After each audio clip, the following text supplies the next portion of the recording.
এবারের আইপিএলে দল পাওয়ারই কথা ছিল না সেই ফিজি এবার তার কাটারের ভিলকিতে তুড়ি মেরে উড়িয়ে দিচ্ছেন রেকর্ড পারিশ্রমিকে কেনা ক্রিকেটারদের। আসরে শুরুতেই দাপুটে পারফরমেন্সে জিতে নিয়েছিলেন পার্পল ক্যাপ।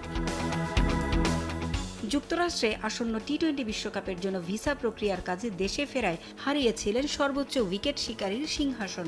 তবে রাজা আবারও ফিরে পেয়েছেন তার রাজত্ব। 2 ম্যাচ হারে ধুঁকতে থাকা মহেন্দ্র সিং ধোনির দলে একজন ফিজের প্রয়োজন কতটা সেটা ফিরেই বুঝিয়েছেন। চেন্নাই সুপার কিংসের হয়ে প্রথম 3 ম্যাচ খেলে সংগ্রহ করেছিলেন 7 উইকেট। এরপর ভিসার কাজ থাকায় দেশে ফিরে আসতে হয় টাইগার এই পেসারকে।